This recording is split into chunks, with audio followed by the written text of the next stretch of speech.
Hello दोस्तों, नमस्कार। चलिए आज जो हमने पार्ट स्टार्ट किया था सिंपल इंटरेस्ट और कंपाउंड इंटरेस्ट का, यानी कि सी आई एंड एस आई का, तो उसका थर्ड पार्ट आज देखते हैं। और जितने भी पार्ट हो रहे हैं उसमें सिर्फ एसएससी में पूछे गए जितने भी क्वेश्चंस हैं एस आई और सी आई इंपॉर्टेंट क्वेश्चन उसको देखेंगे और बाय ट्रिक देखेंगे। तो चलिए आज जो क्वेश्चन है वेरी इंपॉर्टेंट क्वेश्चन है, तो आज की वीडियो शुरू करते हैं। यदि 4 वर्ष बाद देय 848 रुपये के ऋण को बराबर किस्त में देना है, वार्षिक किस्त में देना है। 848 रुपया हमने किसी से लिया है और उसे बराबर किस्त में देना है, और ब्याज की दर अगर 4% रखा गया है, तो बताइए कि प्रत्येक किस्त कितना का देगा, जो कि 848 रुपया के साथ ब्याज को वो चुकता कर देगा। क्वेश्चन ये कर रहा है। देखिए दोस्तों, सबसे पहली कुछ बात हम समझते हैं। बात ये समझेंगे कि जो साधारण ब्याज होती है इसमें क्या अंतर होता है। साधारण ब्याज जो एसआई है और जो कंपाउंड इंटरेस्ट होता है, इसमें अंतर है कि साधारण ब्याज में जो प्रिंसिपल होता है यानी कि मूलधन, इसी पे हर साल चलता है जो रेट रहता है, तो इसलिए हर वर्ष मिलने वाला जो हमें ब्याज होता है वो बराबर होता है। रेट क्या होता है, हम रेट बराबर रखते हैं। कंपाउंड इंटरेस्ट में पहली साल अगर प्रिंसिपल जो मूलधन है उस पर मिलता है, फिर नेक्स्ट ईयर क्या होता है, जो ब्याज मिला वो मूलधन में जुट के फिर उस पर मिलता है। यानी कि चक्रवृद्धि ब्याज में क्या होता है, ब्याज जुटता है, जुटते जाता है तो एक्स्ट्रा मनी बनते जाता है। तो सीआई की बात नहीं करते हैं, साधारण ब्याज की बात करते हैं। तो हम बस इतना समझाना चाहते हैं कि एसआई में यानी सिंपल इंटरेस्ट में जो रेट दिया रहेगा, यानी दर रहता है कि इतना के हिसाब से अगर हम किसी को धन दिए, यानी कि ऐसे तो कोई नहीं देगा रुपया जब तक हम किसी को नहीं देंगे, तो किसी को दिए और कितने पर दिए हैं, 4% की दर पे हमने दिए हैं उसको, तो 4% की दर से मुझे वार्षिक मिलेगा। अगर 4% की दर से मिल रहा है तो एक बार देखिएगा 4 वर्ष के लिए दिया। अगर एक वर्ष में 4% बन रहा है तो 4 वर्ष में कितना बनेगा, 16%। लेकिन यहाँ पे जो इस क्वेश्चन को बनाने का है, इसमें थोड़ा सा आप समझिएगा कि शॉर्ट में कैसे बनाएंगे। बाय फॉर्मूला बनाने में बहुत टाइम लगेगा। चलिए इसका आंसर हम देखते हैं। इसका आंसर देखिए 4% है। 4% का मतलब होता है 4/100, यानी कि अगर मैंने किसी को 100 रुपया दिया है मूलधन, तो उस पर 4% की दर से मुझे कितना रुपया का ब्याज देगा, वो 4 रुपये का ब्याज देने वाला है। देखिए अगर मान लेते हैं कि पहली किस्त, मान लेते हैं हम 100 मान सकते हैं, 200, 300 कुछ भी मान सकते हैं, मान लीजिए 100, 100 रुपया पहले साल का किस्त होगा। पहले साल का किस्त क्या होगा, 100 रुपया। दूसरे साल का किस्त क्या होगा, तो साधारण ब्याज में क्या होता है, जो ब्याज मिलता है वो जुटते जाता है, 104। तीसरे साल का क्या होगा, तो 4 रुपया ही मिलेगा, नेक्स्ट ईयर भी 108। और चौथे साल क्या होगा, 112। टोटल कितना रुपया, अब तक में वो टोटल कितना रुपया देगा, तो 8 4 12 13 14 के 4, बाकी 1 2 1 2 3 4, 424। यानी कि उसने कितना रुपया, अगर मान लिए कि इंस्टॉलमेंट में हम मेरा किस्त 100 रुपया चला, 104, क्योंकि 4 रुपया तो ब्याज आया, फिर अगले 4 साल अगले वर्ष जो है 4 रुपया का ब्याज जुटा, तो इस प्रकार से देखिए तो 424 रुपया मेरा टोटल रुपया वो हमने उसको दिया। लेकिन क्वेश्चन बोल रहा है 424 रुपया नहीं देना है, कितना देना है, टोटल 848 रुपया ने उससे उधार लिए थे, तो इतना चुकाना है, तो 848। तो इससे कितना गुना है, इससे 2 गुना है। हमने जो एक्सपेक्ट किया था उससे 2 गुना धन है, यानी कि जो मैंने यहाँ भी एक्सेप्ट किया है, सॉरी एक्सपेक्ट किया है, तो वो भी 200 गुना होगा, यानी कि प्रत्येक किस्त 200 गुना होगा। तो इसका जो आंसर है ए नंबर हो जाएगा। चलिए नेक्स्ट क्वेश्चन करते हैं, उसमें समझ आ जाएगा आपको। देखिए 6450 रुपये ऋण 5% वार्षिक साधारण ब्याज की दर से कितनी वार्षिक किस्त देकर 4 वर्ष में वो चुकता कर सकते हैं। देखिए क्या है, 5% का रेट है, 5% मतलब कि 5/100, यानी कि पहला किस्त तो 100 रुपया बनेगा, दूसरा किस्त दूसरे साल चलेगा तो ब्याज मिलेगा 105। कितने वर्ष का है भाई, तो देखेंगे 4 वर्ष का है, 4 वर्ष तक चलाएंगे 100, फिर कितना हो जाएगा 5 वर्ष, नेक्स्ट ईयर मिलेगा तो 110, और अगले साल 115। अब टोटल को जोड़ देंगे, 5 5 10 के 0, बाकी 1 1 1 2 1 3 1 2 3 4, 430 रुपया हमने चुकता किया। लेकिन उसने क्या बोला, 430 नहीं भाई, 6450 रुपया मैंने लिया है, तो इतना ना चुकता करना पड़ेगा। तो मैंने 100 रुपया जो इंस्टॉलमेंट लिया था, माना था, तो टोटल हमने 430 चुकाया, लेकिन दिया कितना है, इतना। इससे कितना गुना भाई दिया है, तो देखेंगे तो ये इससे 15 गुना है। देखिए 15 जीरो, 15 तिया 45 के 5 बाकी 4, अब 15 चौके 60 4 64, 15 गुना है। यानी कि जो मैंने इंस्टॉलमेंट माना था वो भी उतना ना होके 1500 गुना होगा, इसलिए इसका आंसर क्या हो जाएगा मेरा 1500 आंसर हो जाएगा।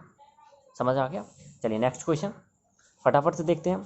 900 रुपये का वार्षिक भुगतान 5 वर्षों में 10% की दर से कितने रुपये के देय ऋण का भुगतान करेगा। देखिए क्वेश्चन क्या बोल रहा है उलट के, कि अगर 900 रुपये का हम बराबर किस्त में भुगतान कर रहे हैं तो 5 वर्ष में हम कर रहे हैं 10% की दर से, तो बताइए मैंने कितना रुपया लिया था। जैसे कि यहाँ पे रुपया दिया रहता था और बराबर भुगतान मैंने निकाला, यहाँ पे बराबर भुगतान दिया है तो ये निकालना है, बस यही विधि लगाना है।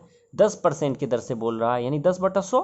10/100 का मतलब है कि पहला इंस्टॉलमेंट हम क्या माने हैं कि 100 रुपया मान लेते हैं, 100 रुपया मान लेते हैं, 200 300 कुछ भी बनाइएगा तो आंसर वही आएगा। सो इसलिए हम 100 मानते हैं क्योंकि ये लोएस्ट में है और अच्छा है, काटने वाटने में अच्छा रहता है। तो 100 रुपया मान लिए पहला इंस्टॉलमेंट। दूसरा इंस्टॉलमेंट साधारण ब्याज है तो जो दर चलेगा वो अगले साल जुड़ते जाएगा। तो दर चल रहा है 10% यानी कि 100 रुपया पर 10 रुपया का ब्याज। तो पहला इंस्टॉलमेंट 100, दूसरा 110, तीसरा कितने वर्ष का 5 वर्ष का है तो 120 हो जाएगा, चौथा 130 हो जाएगा और पाँचवा 140 हो जाएगा। 10 10 बढ़ा दिए, जोड़ दीजिए 0, 4 3 7, 7 दूनों 1 10 की जो बाकी 1 1 2 3 4 5 और ये 600 हो गया। लेकिन देखिए अगर हमने 100 रुपया माना था इंस्टॉलमेंट तो 600 रुपया मैंने टोटल उसको भुगतान किया। कितने साल में 5 वर्ष में। कितने के रेट से 10 के रेट से। लेकिन उसने क्या कहा 100 रुपया तो नहीं ने, उसने कहा है कि मैंने 900 रुपया का भुगतान किया है प्रत्येक साल वार्षिक किस्त।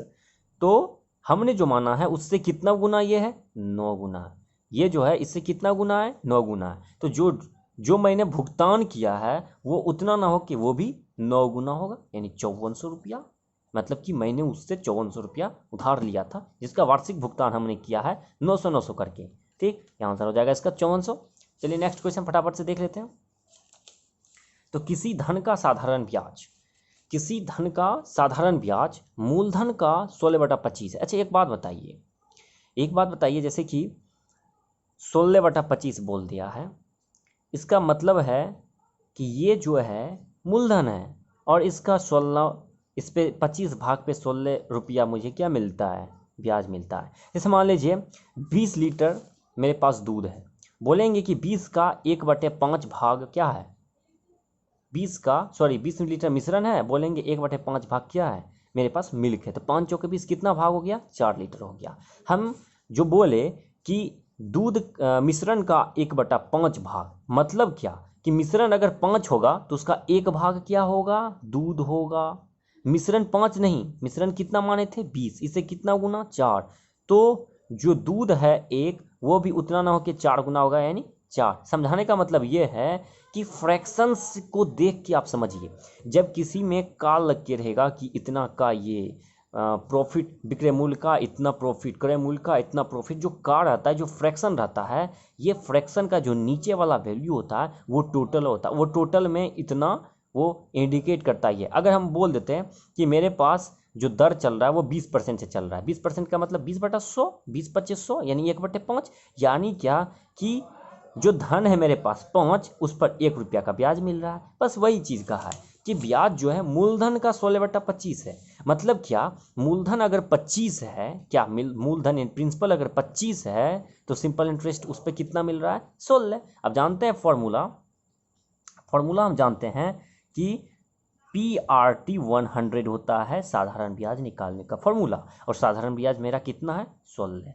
P कितना है भाई, तो P है मेरे पास 25 इंटू R इंटू, देखिए ये बोल रहा है कि तदनुसार यदि ब्याज की दर और समय वर्षों में समान हो। यानी क्या कि अगर रेट 4% है, मान लेते हैं अगर रेट 4% है तो समय भी 4 वर्ष, यानी कि ये जो डिजिट है वो बराबर है। ठीक ना, तो देखिए जब वो बराबर है तो टी को आर मान लेते हैं, पी आर तो आर है, टी को हम आर मान लेते हैं क्योंकि समय और दर का जो डिजिट है वो बराबर है। तो आर आर बाय 116। देखिए इसको इधर भेज दीजिए और जब इसको सॉल्व कीजिएगा 25 चौके 100, 16 चौके 64 यानी R² = 64। इधर रूट तो इधर भी रूट, आर इक्वल टू कितना निकल जाएगा 8, यानी कि 8% क्या हो गया मेरा रेट हो गया। अगर पूछेगा समय कितना है तो बोलेंगे 8 वर्ष, क्योंकि दोनों का डिजिट क्या है सेम है, समय भी 8 वर्ष हो जाएगा। चलिए नेक्स्ट क्वेश्चन देखते हैं, देख लीजिए एक बार। चलिए नेक्स्ट क्वेश्चन देख लेते हैं।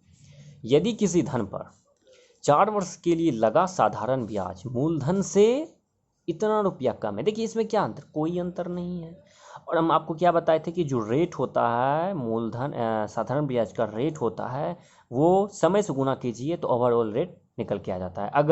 अगर प्रति वर्ष रेट मेरा 20% है, हम निकालना चाहेंगे कि 4 वर्ष में मेरा ये रेट कितना निकल के आएगा, तो 20 चौके 80, समझे, 20 20 20 और 20, 4 वर्ष के लिए चलेगा, 20 20 40 20 60 20 80 डायरेक्ट कर सकते हैं। कंपाउंड इंटरेस्ट में नहीं कर सकते हैं, क्योंकि कंपाउंड इंटरेस्ट में रेट तो वही रहता है, लेकिन जो ब्याज मिलता है उस मूलधन पे नहीं मिलके मूलधन प्लस जो ब्याज मिलता है उस पर मिलता है, इसलिए उसमें नहीं कर सकते हैं काउंट।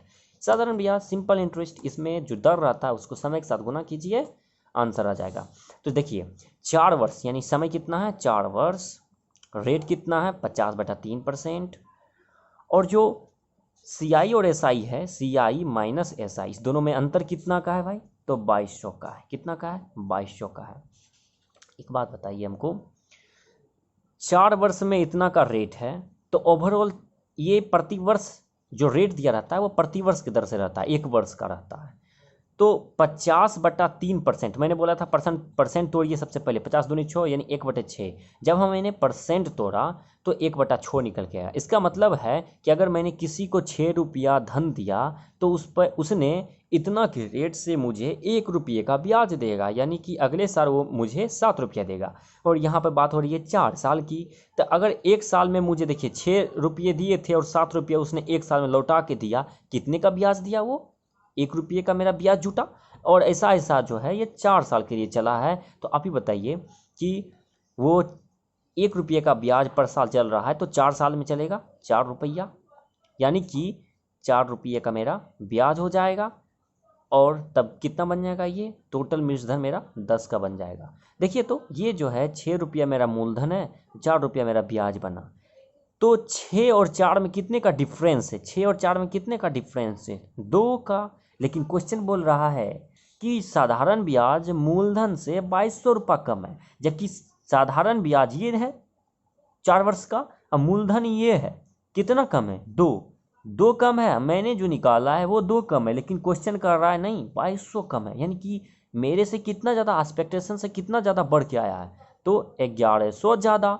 तो धन भी जो है जो माने थे 6, वो 6 नहीं होगा, वो 1100 भी, ये भी बढ़ के होगा, 6600 रुपया हो जाएगा मेरा। और जो मेरा ब्याज पूछ रहा है, ब्याज तो ब्याज कितना निकला था, 4 रुपया निकला था, इसमें भी 1100 गुना कीजिए तो 11 चौका 4400 रुपया निकल के आ जाएगा। तो देखिए 6600 रुपया मूलधन, और SI भी पूछ रहा है तो SI भी 4400 रुपया रख दीजिए, इतना रुपया आंसर। समझ में आए तो थैंक यू, और कमेंट बॉक्स में कमेंट करें, अगर समझ ना आए तो मैं फिर बताऊंगा। जो है एक फॉर्मूला भी होता है, लेकिन वो 2 वर्ष का फॉर्मूला होता है कि 2 into compound interest minus simple interest upon 100 upon SI, इससे रेट निकलता है, रेट परसेंट। लेकिन ये 2 वर्ष का फॉर्मूला होता है, लेकिन ये 4 वर्ष का है। और मैंने जो बताया, क्या बताया कि साधारण ब्याज मूलधन से इतना कम है, दोनों का डिफरेंस दिया रहे और दर पूछे, तो सबसे पहली बात आप दर से को समझिए, दर क्या है। अरे जो पैसा मैंने दिया किसी को 200 रुपया दिया, तो मैंने उससे थोड़ी लेना है 300 रुपये का ब्याज ले लेंगे, नहीं ना, क्योंकि जो मैंने धन दिया है उस धन के कुछ भाग को हम उससे ब्याज के तौर पे, एक मानिए पनिशमेंट के तौर पे लेंगे कि आपने रखा है मेरा पैसा तो मुझे ब्याज दीजिए। तो 200 पे अगर मान लीजिए किसी से हम 20% का ले रहे हैं रेट, तो 200 पर हम लेंगे, अपने धन पे लेंगे, क्योंकि मैं अपने धन का भागी हूँ, मैंने 200 रुपया दिया तो 200 पर कुछ ना कुछ भाग मैं उससे ब्याज लूँगा प्रति वर्ष, यानी कि 40 रुपया। अगर मैंने 5 वर्ष तक के लिए इसको रखा है, 5 वर्ष तक के लिए रखा, तो 5 के 20 200 रुपया का मेरा ब्याज बनेगा। तो देखिए 1 वर्ष में 40 रुपया का ब्याज है, तो 5 वर्ष में 5 के 20 200 रुपया का ब्याज बनेगा। ऐसे भी निकालें, नहीं तो ऐसे निकालिए कि 20% का ब्याज चल रहा है प्रति वर्ष, तो 5 वर्ष तक चलेगा 100%, तो 200 का आप 100% निकाल दीजिए, तो देखिए 200 निकल के ही आएगा। तो समझ में आया, जो साधारण ब्याज का रेट होता है उसको समय के साथ गुना कीजिए, ओवरऑल रेट निकल के आ जाता है। Thank you. धन्यवाद।